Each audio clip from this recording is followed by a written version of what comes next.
आयोजन समिति की ओर से आप सब लोगों का स्वागत है और इलाहाबाद के अमन पसंद नागरिकों की तरफ से अपने उन सभी भाइयों, साथियों, बहनों का स्वागत है जो इलाहाबाद और उत्तर प्रदेश के बाहर से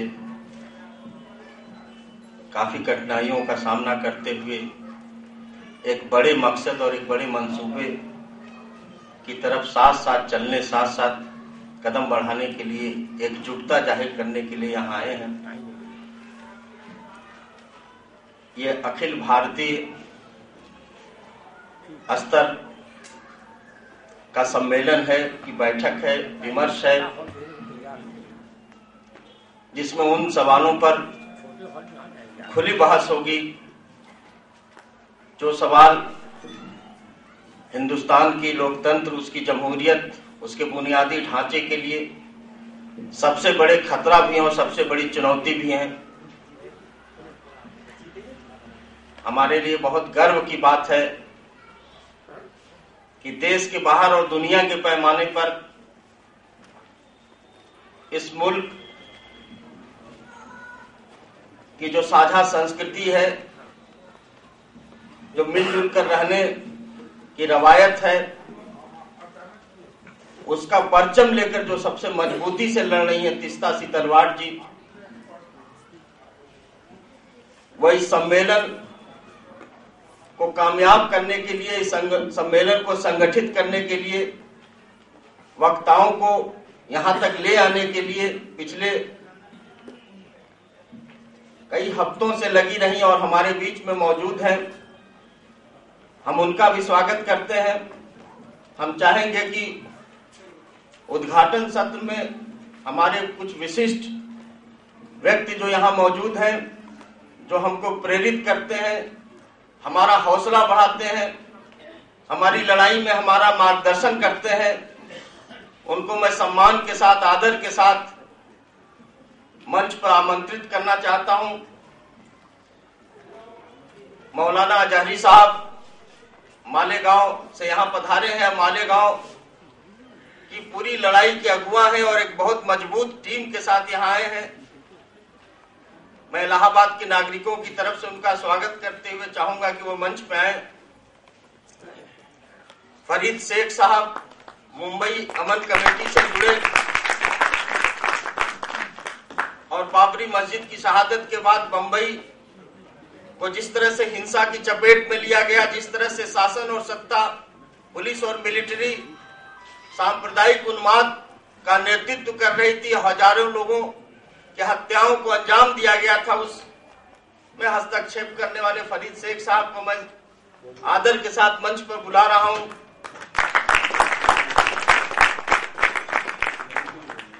हमारे पीयूसीएल के उत्तर प्रदेश के अध्यक्ष रहे और मौजूदा राष्ट्रीय उपाध्यक्ष, और पीयूसीएल को एक छोटे दायरे से एक बड़ी सोच तक ले जाने वाले और सामाजिक बदलाव में पीयूसीएल की भूमिका को तय करने वाले और बुनियादी ढांचे में लोकतंत्र को स्थापित करने का बहस चलाने वाले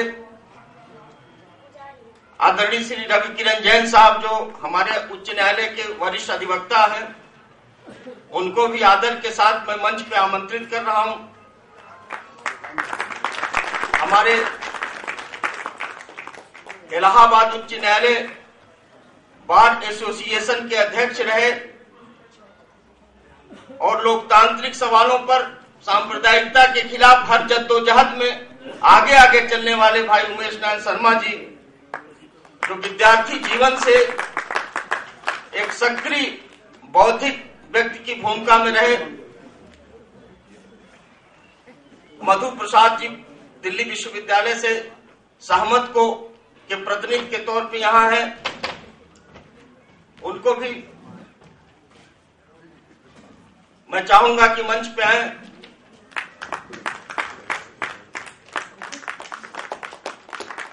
जावेद आनंद साहब, जो इस पूरे सम्मेलन के कर्ता धर्ता और नेतृत्वकारी व्यक्ति हैं, उनसे भी मेरी गुजारिश है कि मंच पे आए।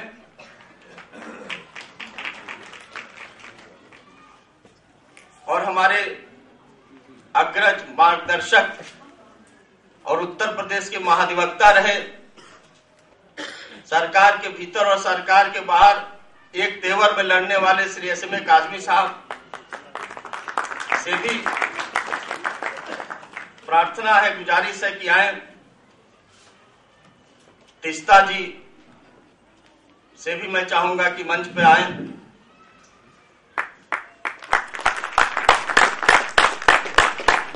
आरवी श्री कुमार, आप गांधीनगर गुजरात से हैं और आपका परिचय तिस्ता जी देंगी जब उनको बोलने का अवसर आएगा कि किस तरह से गुजरात की फासिस्ट हिंसा के खिलाफ इनकी अकेली आवाज में हजारों आवाज शामिल हुई।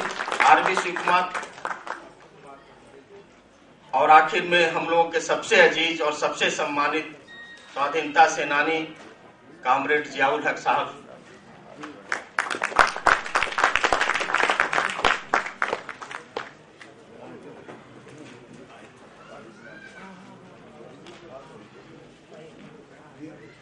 साथियों,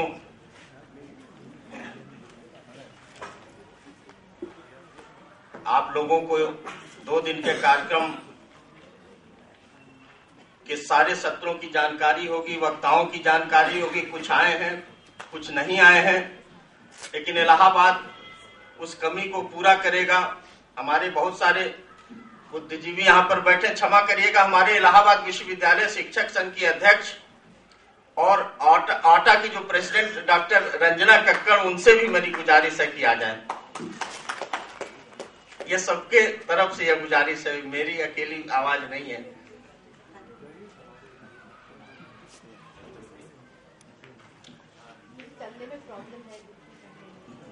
कोई साथ लेता है? मेहदी भाई।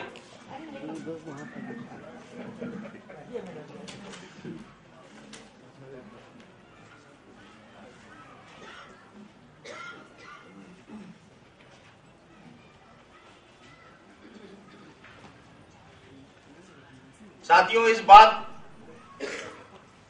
पे हम लोगों का दिमाग साफ होना चाहिए कि यह खुला मंच है या किसी राजनीतिक दल या किसी पार्टी या किसी विचारधारा के इशारे पर या उसके कहने पर या उसके एजेंडा को प्रमोट करने के लिए नहीं हो रहा है। हिंदुस्तान में सांप्रदायिकता के लिए जो भी पार्टियां जिम्मेदार हैं, जो भी ताकतें जिम्मेदार हैं, जो भी विचारधारा जिम्मेदार है, जो भी संगठन जिम्मेदार है, सब हमारे निशाने पर है। और उसके खिलाफ हम चाहते हैं कि एक व्यापक एकजुटता बने, एक व्यापक एका बने, एक व्यापक मोर्चाबंदी हो और छोटे मोटे सवालों पर, छोटे मोटे मतभेदों पर, जो बड़ी लड़ाइयों से अपने को काट लेते हैं, जो बड़े सवालों पर जब लड़ने की बात आएगी, जब अपनी बात कहने की बात आएगी तो हाशिए के बाहर चले जाते हैं। उनसे भी मेरी गुजारिश है कि सांप्रदायिक ताकतें अगर एक मंच पे आ सकती हैं, देश को, समाज को तोड़ने वाले लोग अगर इकट्ठा हो सकते हैं, तो जोड़ने वाले लोग छोटे छोटे सवालों पर बिखराव की स्थिति न पैदा करें। और इलाहाबाद से जो मसाल जलने जा रही है आज और कल की बहस के बाद, इलाहाबाद से जो सवाल उठेगा, जो हिंदुस्तान की संसद में जाकर पूछेगा एक कानून के को लागू करने के सवाल पर, इस देश में एक मुश्तरका जंग के ऐलान के सवाल पर उसमें जो दर्शक दीर्घा में रहेंगे, जो हाशिए के बाहर खड़े रहेंगे, वो उतने ही गुनाहगार माने जाएंगे जो लोग कत्लेआम के समय, हिंसा के समय हाथ पे हाथ धरे बैठे रहते हैं। मैं इस सम्मेलन की शुरुआत उस गीत से करना चाहूंगा। हमारे बीच में हमारे साथी आए हैं किम नोवेल साहब, और जॉन लेनन का वो मशहूर गीत इमेजिन, जिसमें एक नई दुनिया का सपना देखा गया, जिसमें इस बात को बहुत अंदाज से कहा गया कि सपना देखने वाले ही समाज को बदलने में कामयाब होते हैं। हर आदमी एक बेहतर जिंदगी, एक बेहतर समाज का सपना देखता है। हर समाज एक सपना देखता है, हर मुल्क एक सपना देखता है। उस सपने का समाज कैसा होगा, कैसे वो एक सुंदर देश होगा, कैसे वो मेल जोल और एकजुटता का देश होगा, जॉन लेनन ने बहुत पहले इस गीत के माध्यम से दुनिया को एक संदेश देने का काम किया था। मैं चाहूंगा कि किम नोवेल आए और इस गीत को प्रस्तुत करके इस सम्मेलन की शुरुआत करें।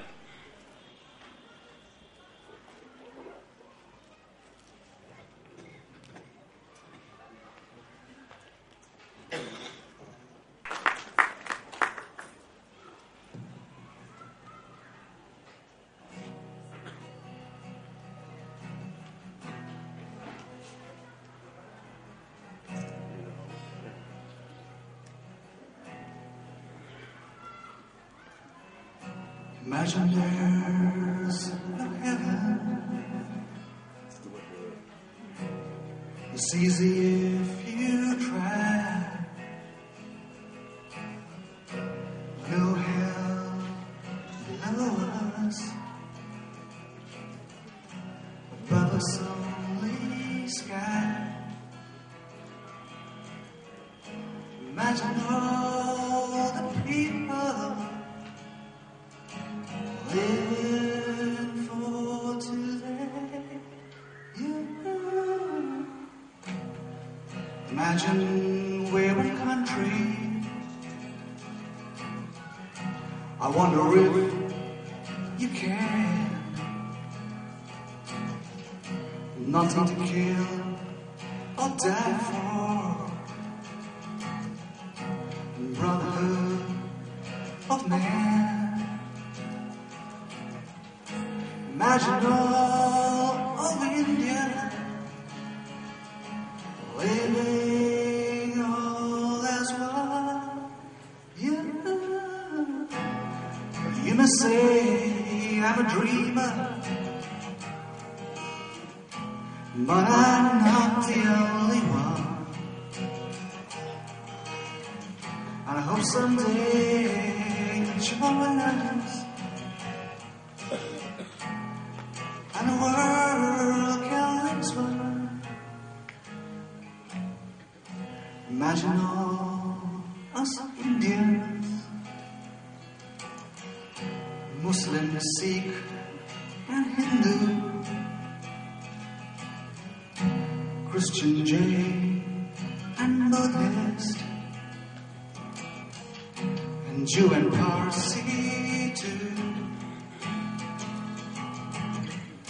Imagine all religions living life in peace. You may say I'm a changer, but I'm not the only one. 'Cause today you've joined us,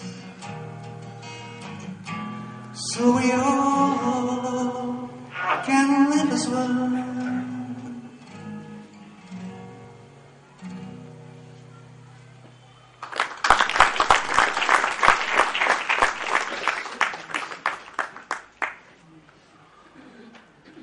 Kim novel का हम धन्यवाद करते हैं कि भावुकता से भरा हुआ सपनों को सच्चाई की तरफ ले जाने वाला ये गीत उन्होंने प्रस्तुत किया। और हम समझते हैं कि इस सम्मेलन की शुरुआत में इससे अच्छे गीत की कल्पना हम नहीं कर सकते हैं।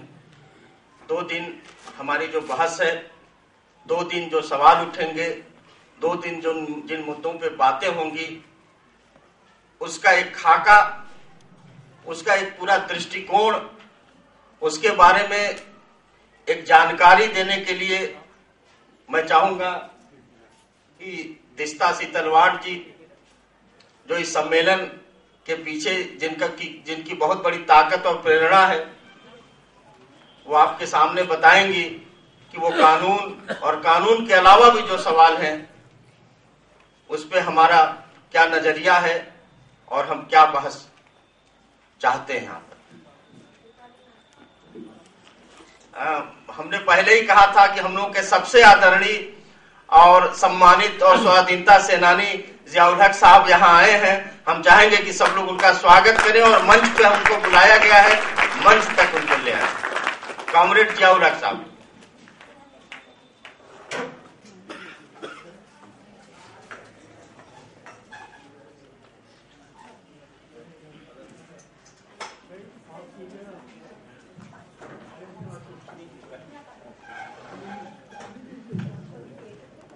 नागरिकों का एक एफर्ट है जो मैंने कहीं और हिंदुस्तान में देखा नहीं है, और इसलिए मैं अफसोस इज़हार करना चाहती हूँ कि हमारे 2 ही दोस्त आए हैं दलित एक्टिविस्ट कौमवादी स्वाद वेदिके से, communal harmony forum Karnataka, because I believe it's a very unusual forum where they've got Dalit groups, Muslim groups, anti communal groups all together. तो जब भी उनके प्रोग्राम में मैं जाती हूँ तो मंच पे कम से कम ऐसे 3 रोज के लोग बिठाए जाते हैं, क्योंकि अगर हम हमारी बात करें तो यहाँ पे ना कोई लीडर है, ना कोई वक्ता है, सब मतलब कार्यकर्ता हैं जो साथ में मिलकर काम कर रहे हैं। तो और भी खुशी होगी कि अगर और भी एक लाइन हम बढ़ा सके और भी साथ बढ़ा सके। दोस्तों, जो हम 2 दिन के लिए यहाँ पे शामिल हुए हैं, एक्चुअली मैं सबसे पहले जफर भाई और अंशु भाई से बहुत बहुत शुक्रिया अदा करना चाहती हूँ, क्योंकि वो जिस तरह हम लोगों के पीछे पड़ गए थे कम से कम 6 महीने से कि इस तरह का सम्मेलन इलाहाबाद उत्तर प्रदेश में होना ही चाहिए।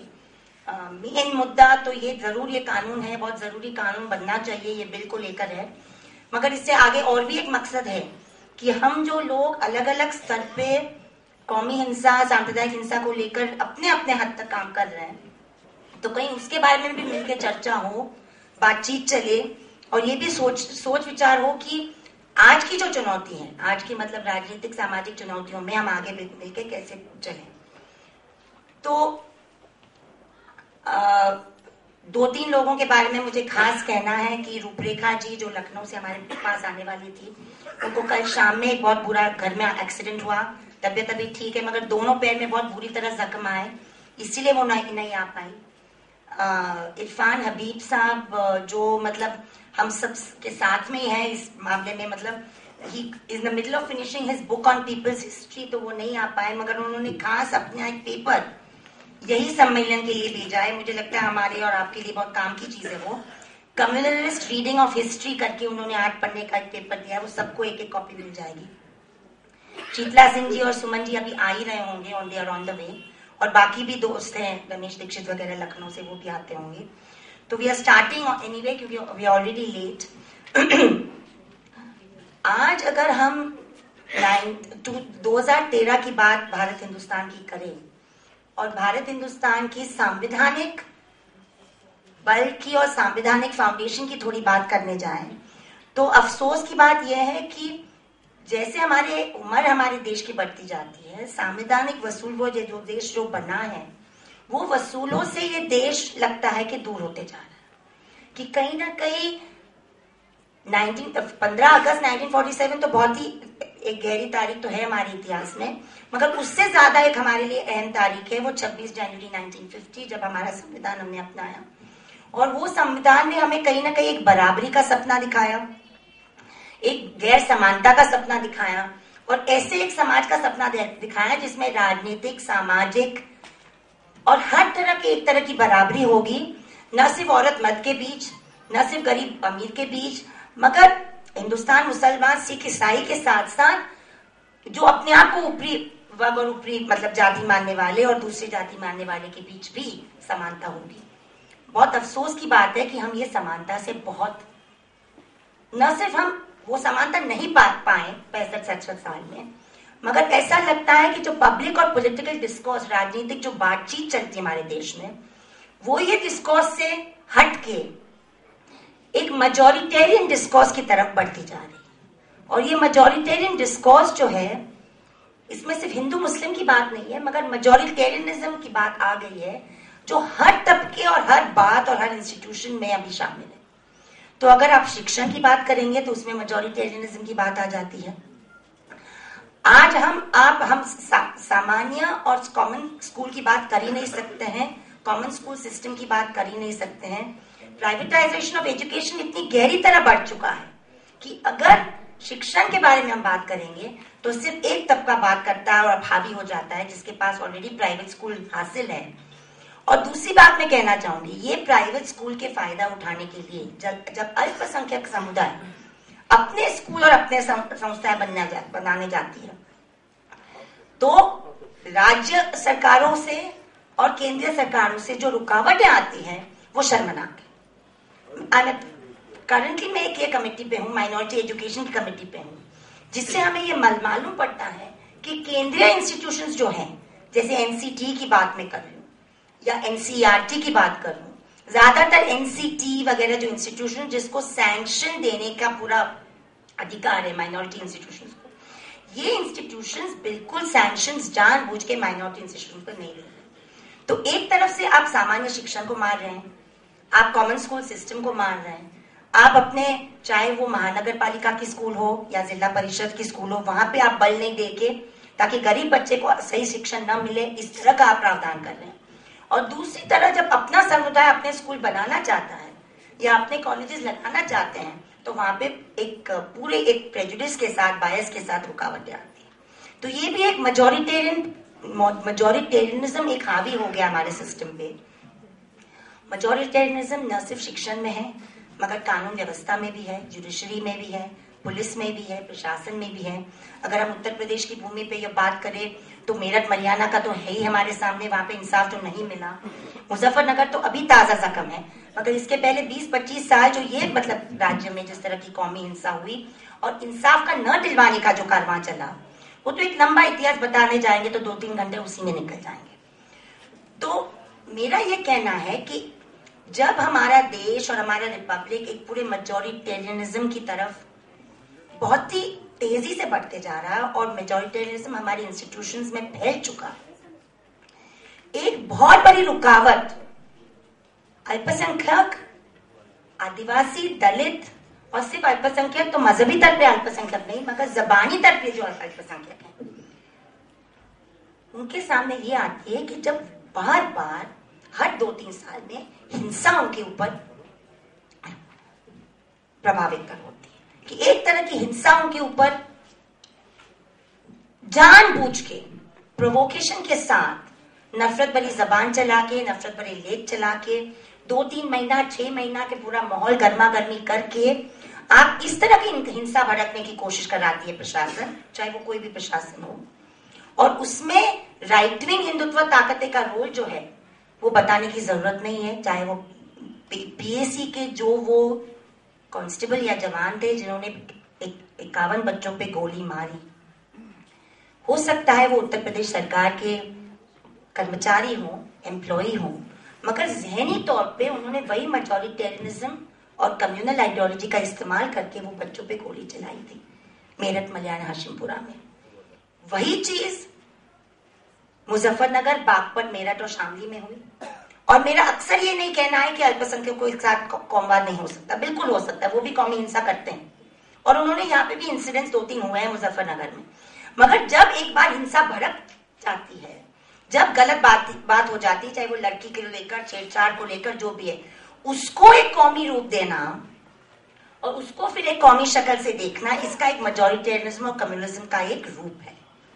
और इसीलिए हम चाहते थे, और 10 साल से ये पूरी मुहिम चल रही, 9-9.5 साल से, ज्यादातर गुजरात के जनसंघर्ष के बाद, कि बाकी भी काम के साथ साथ हमें इस तरह का एक प्रोटेक्टिव कानून चाहिए ये देश में, जिसकी वजह से ये जो इंस्टीट्यूशनल बायस है माइनॉरिटी के खिलाफ। और मैं बार बार मैं कहना चाहूंगी कि जब मैं अल्पसंख्यक या ओप्रेस कास्ट के बारे में बात करती हूँ, सिर्फ मजहबी अल्पसंख्यक की बात हम नहीं कर रहे हैं। जब ये कानून की हम बात कर रहे हैं तो जबानी स्तर पे भी जो अल्पसंख्यक हैं, लिंग्विस्टिक माइनॉरिटीज, वो भी शामिल है। दलित को भी इसी तरह प्रोटेक्शन मिलेगा, हमारे दलित भाई बहनों को, और आदिवासी भाई बहनों को भी, जो भी अपने सबको मतलब बाकी समाज के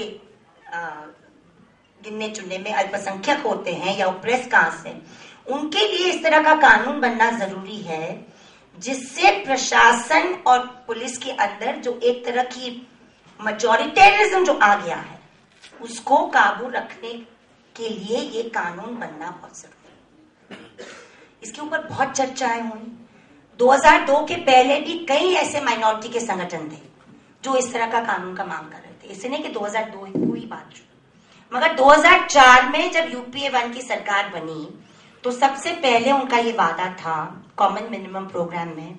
और इसीलिए मैं ये कहना चाहूंगी कि ये सिर्फ कांग्रेस की बात नहीं है, यूपीए 1 में बाकी भी अलायंस शामिल थे जिसमें लेफ्ट ताकतें बहुत मजबूत तरीके से शामिल थी। और मुझे फख्र से ये बात कहनी है कि आज अगर 2011 में ये बिल और कानून को मारने की कोशिश की गई, एक साजिश के साथ सरकार के अंदर के लोगों ने ही मारने की साजिश कर दी कि जब एनएसी का ड्राफ्टिंग में जो हम भी थे, एनएसी का ड्राफ्ट सरकार को भेज के फिर सरकार का ड्राफ्ट आपको नेशनल इंटीग्रेशन काउंसिल में पेश करना चाहिए था। मगर चूंकि सरकार के अंदर भी ऐसे लोग हैं जो ये कानून और बिल की सोच को मारना चाहते हैं, उन्होंने जानबूझ के एनएसी का ड्राफ्ट पेश कर दिया ताकि बवाल मच जाए। विश्व हिंदू परिषद, भारतीय जनता पार्टी, स्टेट के लोग वगैरह ने बवाल मचा दिया ताकि 1-1.5 साल तक पूरी सरकार वैसे भी पैरालिसिस में चल रही और भी पैरालिसिस में चली गई। तो यूपीए 1 सरकार का जो ये वादा था कॉमन मिनिमम प्रोग्राम में कि इस तरह का कानून बनेगा जिसमें 4-5 चीजें होंगी। बहुत ही महत्व की चीज ये कानून जो बनने जा रहा है और हमारा जो मांग है ये 2 दिन के सम्मेलन में, हम ये नहीं कह रहे हैं कि यही ड्राफ्ट 100% परफेक्ट है, ये सबको पहले आपको मान लेना चाहिए। हम ये कह रहे हैं कि इसमें 3-4-5 ऐसे मुद्दे हैं जो रहने चाहिए। ये मुद्दे को लेकर बिल टेबल होना चाहिए राज्यसभा में। हम इसलिए राज्यसभा की मांग करते हैं क्योंकि सरकार कल दूसरी भी बने तो राज्यसभा में पेश किया हुआ बिल को हम आगे बढ़ा सकते हैं। लोकसभा का बिल गिर जाता है सरकार के साथ साथ, इसीलिए हम राज्यसभा की मांग कर रहे हैं। और हमारा ये मांग ये नहीं कह रहे कि आप 2 महीने के अंदर पास कर दो, बिल्कुल नहीं। हमने कह रहे हैं कि आपने डिले करा है, काफी डिले कर चुके हैं, आप इसको टेबल करो, स्टैंडिंग कमेटी में को भेज दो, भले उसमें 1-1.5 साल निकल जाए, बहस होने दो। उसके ऊपर हमारी जिम्मेदारी, आपकी जिम्मेदारी है कि हम प्रेशर बनाए रखें जनता की तरफ से, मगर उसके बाद अगली सरकार में हम ये कानून पास करवाने की कोशिश करेंगे। शायद आप लोगों से, यहाँ पे तो सब सुलझे हुए लोग हैं, मैं बता दूं कि सबको पता ही होगा कि माहिती अधिकार को लेकर जब स्टैंडिंग कमेटी में माहिती अधिकार भेजा गया तो 190 अमेंडमेंट स्टैंडिंग कमेटी के जरिए हुए। तो कौन मना करता है? ये तो डेमोक्रेटिक तरीका है कि जब ये बिल पेश होगा, अलग अलग कमिटीज, अलग अलग लोग स्टैंडिंग कमेटी के सामने जाएंगे, अपना रीजनिंग रखेंगे स्टैंडिंग कमेटी के सामने, उसके बाद अमेंडमेंट्स टेबल होंगे। हो सकता है 50 हो सकता है 100 हो सकता है 200 हो। उसके बाद जिस तरह पॉलिटिकल क्लास में डिस्कशन होगा, उसके बाद ये कानून पास करने की बात होगी। तो आज जो लोग, सबसे पहले हम अपने थोड़ा सा क्लैरिटी आ जाए हमारे बीच, आज जो लोग ये कानून के दुश्मन जो बने हुए हैं वो वही ताकतें हैं जो सांप्रदायिक हिंसा भड़काने में सबसे आगे रहते हैं। ये हमें समझ लेना चाहिए सबसे पहले कि कौन सी ताकतें ये कानून के खिलाफ है, और ये ताकतें ऐसा होने वाले कानून के खिलाफ क्यों हैं? इसलिए हैं क्योंकि ये बिल जो है, ये ढांचा जो बना हुआ है जिसमें सुधार भी हो सकता है, उसमें ऐसे 3-4-6 पॉइंट्स है जिसको जो मैं आपके सामने रखना चाहती हूँ, जिसको लेकर वो उनको पता है कि उनका जो एक तरह का दादागिरी चली थी प्रशासन पे, वो शायद बंद हो जाएगी। इस तरह का कानून बनेगा। सबसे अहम बात ये कानून की ये है, मैं मानती हूँ, ये कानून की सबसे अहम बात है कि वो ऑफिसरान, प्रशासन और पुलिस के वो ऑफिसरान जो वहां पे ग्राउंड लेवल पे और ऊपरी तक जिम्मेदार है कानून व्यवस्था को मेंटेन करने के लिए। उनका संवैधानिक आज भी ड्यूटी है, आज भी उनके ऊपर एक कानूनी मॉरल ड्यूटी है कि वो किसी के जान, किसी के माल, किसी के इज्जत पे हमले न होने दें। मगर आज भी वो होने देते हैं क्योंकि उनको पता है कि हिंसा होने के बाद भी उनको कोई भी कानून पकड़ा नहीं जा सकता। तो सबसे अहम बात ये कानून की, मतलब होने वाले कानून, ये बिल जो विधायक है उसका ये है कि वो पुलिस प्रशासन में लोग, वो आईएएस प्रशासन में लोग, वो सरकार में राजनीतिक स्तर पे बैठे हुए लोग जिम्मेदार ठहराए जा सकते हैं कानूनी स्तर पे अगर केस लड़ा जाएगा उनके खिलाफ। और इसीलिए विश्व हिंदू परिषद, राष्ट्रीय स्वयंसेवक संघ, बजरंग दल और भारतीय जनता पार्टी इसके खिलाफ है। क्योंकि मैं ये बात जिम्मेदारी से कहना चाहती हूँ, और ये मैं नहीं कहूंगी कि अल्पसंख्यक हिंसा की वजह से कभी ये देश में कौमी हिंसा नहीं भड़का, बिल्कुल भड़का है। मगर जब माइनॉरिटी कोई भी एक्शन की वजह से कौमी हिंसा भड़कती है तो प्रशासन बाय एंड लार्ज काम अपना करता है, आईपीसी का कानून लागू हो जाता है और सजा भी मिल जाती है। मगर जब मेजॉरिटी कम्युनिटी की तरफ से इस तरह की हिंसा होती है, यहाँ पे बंबई से भी बैठे हुए लोग हैं, मालेगांव से भी बैठे हुए लोग हैं, कर्नाटक से भी बैठे हमारे दोस्त हैं।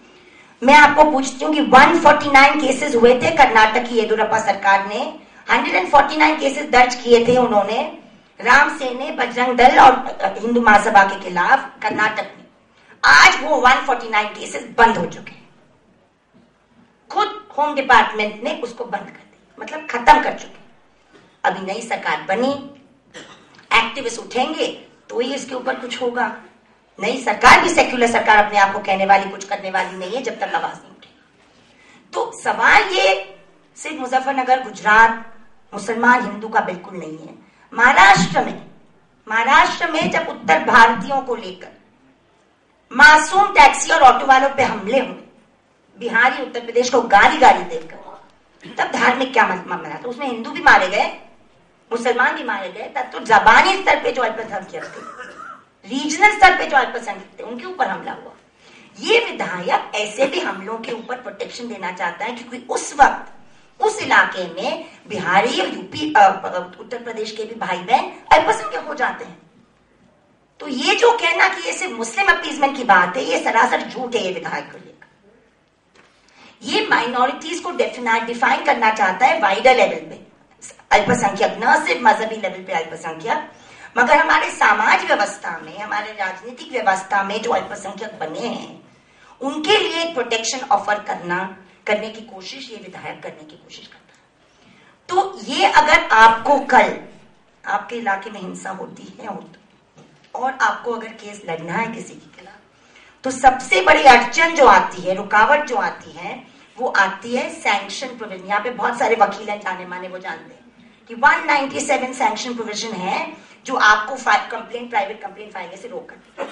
ये विधायक का सबसे बड़ी और एक चीज है कि जहां पे प्रशासनिक या सरकारी अधिकारी ने अपने ड्यूटी के बाहर जाके कानून को तोड़ना किया, वहां पे सैंक्शन बिल्कुल लागू नहीं होगा। और बाकी जो ऑफेंसेस है, जैसे हेट स्पीच है, नफरत भरी जबान है, नफरत भरे लेख है, उनको लेकर 3 महीने के अंदर अगर सरकार ने कानून सैंक्शन नहीं दिया तो डीम्ड सैंक्शन हो जाएगा और आप अपना केस चला सकते। यहाँ पे किसी से भी कानून के साथ जो किसी का, मतलब इतने लोगों के पास तजुर्बे हैं, आप पूछ लो, अगर इस तरह का बिल लागू होगा तो मेरा ये नहीं कहना है कि कौमी हिंसा रुक जाएगा। मगर 30-40% जो हिम्मत करने वाले लोग हैं वो इसीलिए करते हैं कि उनको पता है कि पुलिस और प्रशासन हमारे दबाव में आके कुछ नहीं करेगा। श्री कुमार और राहुल शर्मा जैसे बहुत कम पुलिस लोग होते हैं जो राजनीतिक ताकत के सामने अपना अंगूठा करेंगे कि मैं संविधान का मतलब गुलाम हूं, मैं मोदी का गुलाम नहीं हूं, मैं ये देश के कानून का गुलाम हूं और संविधान का गुलाम हूं, मैं न नरेंद्र मोदी का गुलाम हूं और न किसी और सरकार का गुलाम। ऐसे ऑफिसर की हिम्मत बहुत कम होती है, संख्या बहुत कम होती है जो इस तरह का रिस्क लेना चाहते हैं। 20-25% ऑफिसर पुलिस कम्युनल, सरासर कम्युनल है। 5-10% ऐसे लोग हैं हमारे हीरो श्री कुमार जी जैसे, जो बल के बाद कुछ कहेंगे। बाकी जो बीच का बड़ा तबका है वो बस राजनीतिक हवा से यहां झुकता है या वहां झुकता है। वो प्रशासन और पुलिस के ऊपर एक तरह का कानूनी दबाव जो ये बिल के ये विधायक के जरिए होगा, मैं मानती हूं कि प्रिवेंशन ऑफ वायलेंस में ये बहुत बड़ा एक रोल प्ले करेगा। तो ये एक बहुत बड़ी खूबी है ये विधायक। दूसरी बात है कि कमांड रिस्पॉन्सिबिलिटी, अक्सर हमें लगता है कि आप छोटे मोटे इंस्पेक्टर को पकड़ के आप छोड़ देंगे, मगर जो मास्टरमाइंड है, जो एसपी ने काम करवाने दिया या जो होम मिनिस्टर ने बैठे बैठे काम करवाया है या कोई विधायक या एमएलए या एमपी ने करवाया, वो छूट जाते हैं। इसमें पहली बार हिंदुस्तान के कानून के अंदर एक कमांड रिस्पॉन्सिबिलिटी का एक प्रोविजन आता है कि अगर आप प्रूव कर सके कि होम मिनिस्टर जो होम इंस्ट्रक्शन दे सकता है चीफ सेक्रेटरी और होम सेक्रेटरी को, मतलब रूल्स ऑफ बिजनेस के जरिए आप प्रूव कर सकते हैं कि ये उनका काम था, तो वो भी जिम्मेदार ठहराया जा सकता है। तो ये command responsibility is also very important part of this propose legislation. तो हम ये मुद्दे पे हम थोड़ा सा बहस करें और सोचें और न सिर्फ प्रोपेगेंडा से हम बहक जाए। तीसरी बात, तो शायद मैं मुझे पहले कहनी चाहिए थी,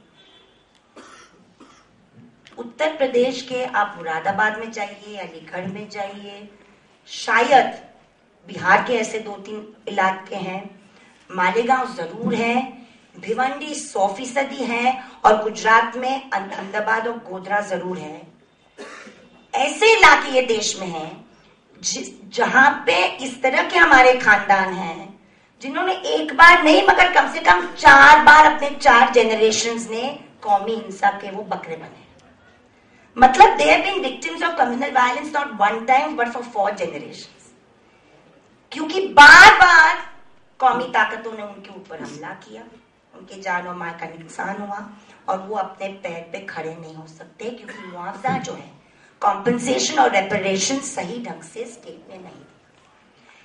एक बहुत बड़ा हिस्सा ये विधायक का, ये बिल का ये है कि कॉम्पनसेशन और रेपरेशन एक रैशनल तरीके से कंप्यूट होगा, ना किसी के मेहरबानी पे, चाहे वो नरेंद्र मोदी की सरकार हो, राहुल गांधी की सरकार हो या अखिलेश यादव की सरकार, किसी के मेहरबानी पे ये कॉम्पेंसेशन नहीं डिसाइड होगा, वो उसी पे डिसाइड होगा कि एक रैशनल तरीका which is linked to the cost price index, और वो 3 महीने के अंदर विक्टिम को मिल जाएगा एक कमेटी बिठाने के बाद।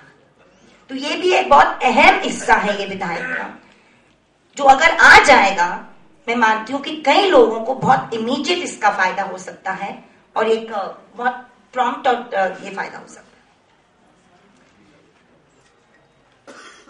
लोग कहते हैं कि ये कानून को लेके 6-7 सवाल उठे हैं, ये भी आपके साथ में शेयर करना चाहती हूँ। 6-7 सवाल ये उठे हैं कि आप ये विधायक में इस तरह की अथॉरिटी बिठाना चाहते हैं, एक नेशनल अथॉरिटी बिठाना चाहते हैं जिसको आप बहुत पावर्स दे रखे हैं, जो अथॉरिटी मॉनिटर करने की उनके पास पावर्स है नेशनल लेवल पे, स्टेट लेवल पे। तो अथॉरिटी के लेके बहुत सारे सवाल उठे हैं और मैं मानती हूं कि आने वाले दिनों में जब बिल आएगा, और मेरा ये मानना है कि हो सकता है अगर हमारा दबाव सफल रहे, हमारी इस तरह के सम्मेलन सफल रहे, तो ये बिल आ सकता है।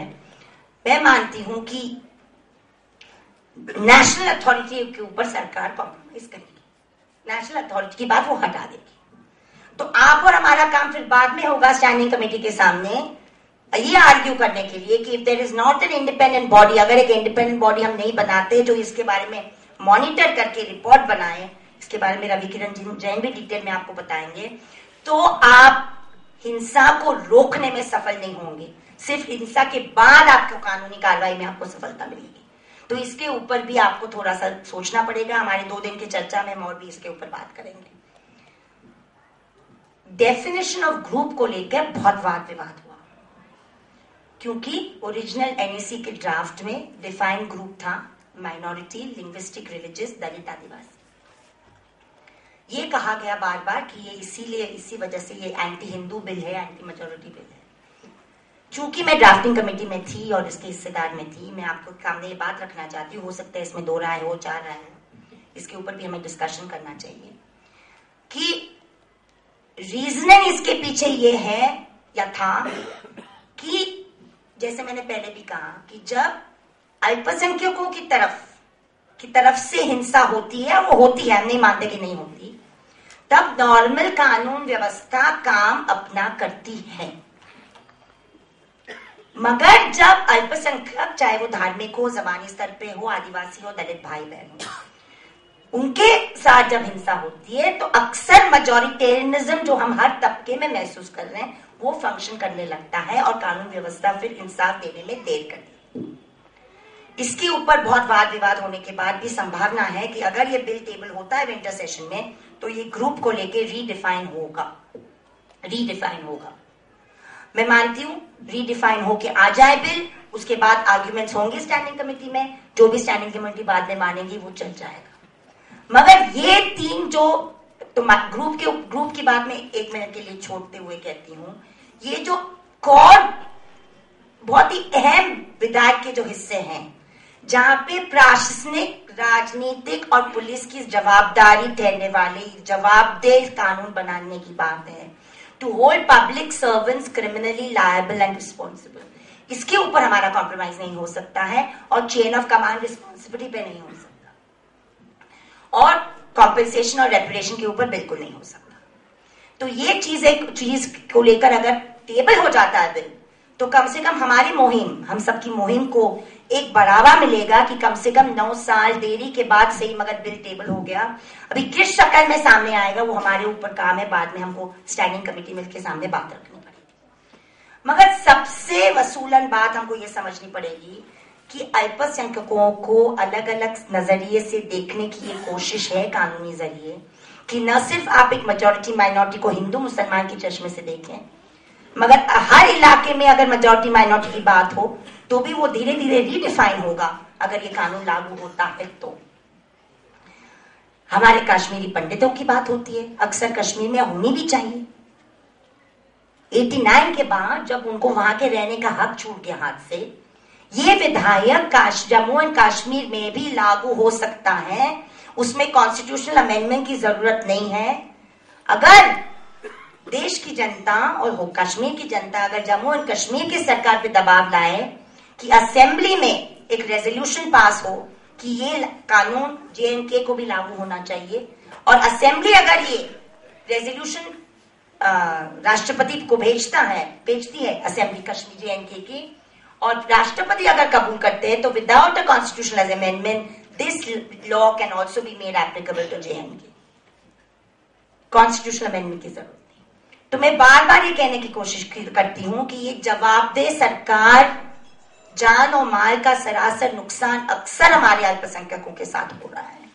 अल्पसंख्यक सिर्फ धार्मिक नहीं मगर जातीय स्तर पे, जबानी स्तर पे आदिवासी दलित भाई बहनों के साथ हो रहा है। और अगर 67-70 साल की मतलब आजादी के बाद हम इस तरह की जिम्मेदारी सरकार और स्टेट नहीं निभा सके कि हम इस तरह का प्रोटेक्टिव कानून न दे, तो हम किस तरह की जमहूरियत और लोकशाही की बात करें। कोई भी एक तरफ आपके पूरा सरकार, आपका पूरा ढांचा, आपका पूरा मॉडल ऑफ गवर्नेंस मेजॉरिटेरियन की तरफ बढ़ रहा है। एंटी माइनॉरिटी प्रेजुडिस सारे इंस्टीट्यूशन में घुस चुकी है, चाहे आप जुडिशरी को देख लीजिए, टेक्स्ट बुक्स को देख लीजिए, शिक्षण प्रथाओं को देख लीजिए।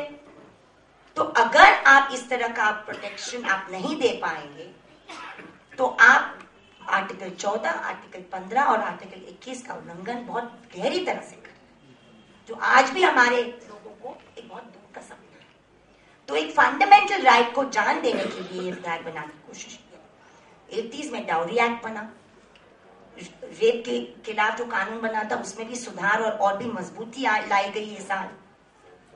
हमारे दलित भाई बहनों के लिए जो सिविल प्रोटेक्शन एक्ट था 1955 का, उसको सुधार कर एट्रोसिटीज एक्ट बनाया 1989 में। वहां पे भी अकाउंटेबिलिटी नहीं है, इसलिए तो हमारे दलित भाई बहन ये संघर्ष में हमारे साथ शामिल थे ड्राफ्टिंग में, क्योंकि उन्होंने कहा कि ये जो जवाबदेह प्रशासन और पुलिस की बात है वो 1989 के एट्रोसिटीज कानून में भी नहीं है, इसलिए हमको भी इसमें हिस्सेदार होना चाहिए। और इसीलिए मैं बहुत नम्रता से कहना चाहती हूँ कि मेन फोकस हमारा ये 2 दिन के सम्मेलन में ये है, क्योंकि एक अंडरस्टैंडिंग हम सबके बीच में हो गया था कि कम से कम अगर इस तरह का विधायक आ जाता है, इसके ऊपर 1-1.5-2 साल के बाद कानून बनता है, तो कहीं ना कहीं सर्वाइवर्स को भी, लीगल राइट्स ग्रुप्स को भी एक और भी मजबूती का टूल मिलेगा, जिससे हम केसेस लड़के इंसाफ दिला सकते हैं। या अगर नेशनल अथॉरिटी बनती है तो वायलेंस का प्रिवेंशन भी करा सकती है। और मैं मानती हूं कि ये 25 साल से ये काम करने के बाद कहीं ना कहीं हमको ये सोचना भी पड़ेगा कि हम वायलेंस प्रिवेंट करने में क्यों सक्सेसफुल सफल नहीं रहते। हमारा काम तो बहुत जोरों से बढ़ता है, एक तरह से इमरजेंसी लेवल पे हमारा रिस्पॉन्सेज बढ़ते हैं, मगर वायलेंस प्रिवेंशन की तरफ हम क्यों नहीं काम करते हैं। मगर वो कल भी हमारी चर्चा है कि लॉन्ग टर्म और शॉर्ट टर्म प्रोग्राम क्या है, तो वो सब बातें मैं आज न कहते हुए ये जरूर कहूंगी कि high court, sessions court, supreme court के भी जजमेंट्स को अगर आप देखेंगे तो कई लेवल पे मेजॉरिटेरियनिज्म आता है। अगर हम जेंडर को लेके कॉमन सिविल कोड की बात करते हैं तो भी मेजॉरिटेरियनिज्म हमारे देश में घुस चुका है। हम यूनिफॉर्म सिविल कोड की जब बात करते हैं तो हम ये बात नहीं करते कि 1976 में जब स्पेशल मैरिजेस एक्ट में अमेंडमेंट लाया गया तो हिंदू पार्टनर, चाहे वो औरत हो या मर्द हो, उसको बेनिफिट मिलता है। I as a partner in a registered marriage can have the benefit of the Hindu personal law, which my minority partner cannot have. और हिंदू अनडिवाइडेड फैमिली को लेकर जो फाइनेंशियल बेनिफिट मिलता है अंडर इनकम टैक्स एक्ट, उसको निकालने की बात यूनिफॉर्म सिविल कोड करने वाले बात को कभी नहीं करते। तो ये मेरा कहने का मतलब नहीं है कि कई चीज ऐसे हैं, चाहे वो ट्रिपल तलाक हो या दूसरी बात हो, जिसपे दोबारा सोच करके सेक्युलर तरीके से सॉल्व करने की जरूरत है, जैसे मुस्लिम कंट्रीज में हुई है। मगर मुद्दा यहाँ पे है कि एक पूरा हवा बनाकर, एक पूरा एक मुहिम चला करके आप अल्पसंख्यकों को एक बॉक्स में बना के बंद करके वो आगे बढ़ने की जब कोशिश होती है लोकशाही तरीके से, तो आप हिंसा चला करके उनको 10-15 साल पीछे भेज देते।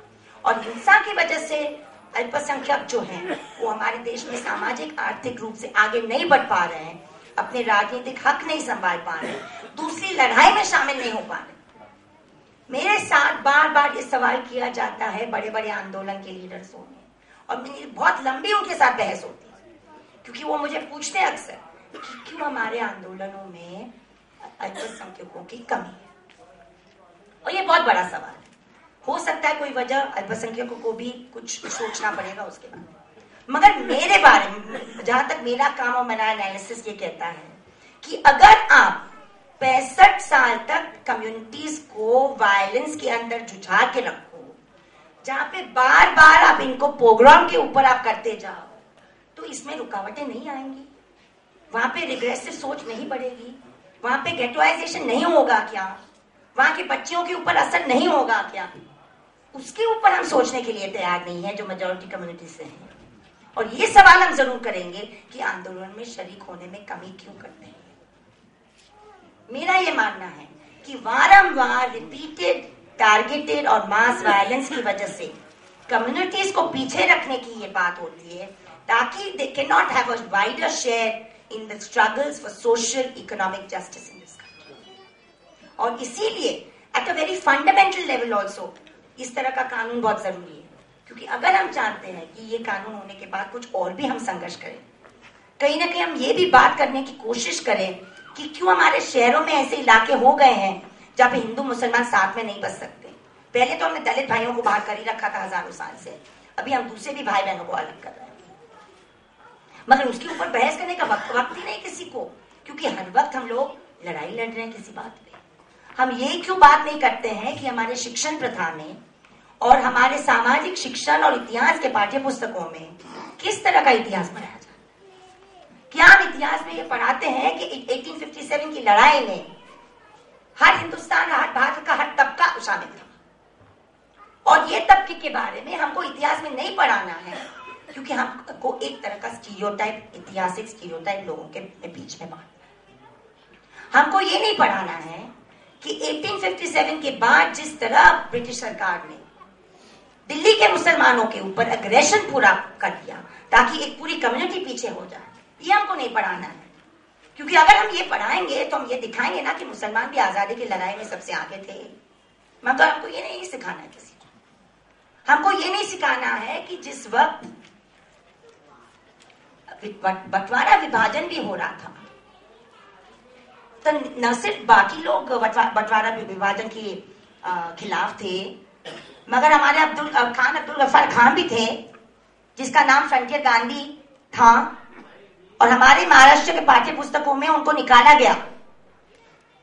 जैसे मेजॉरिटेरियन कम्युनल ताकतें महाराष्ट्र में उभरती हुई ऊपर आई, तो Khan Abdul Gaffar Khan disappeared from our text books, और अभी बहुत ही संघर्ष के बाद 2 साल के पहले हमने उनको वापस लाया। इस तरह का खेल आप खेलेंगे इतिहास के साथ?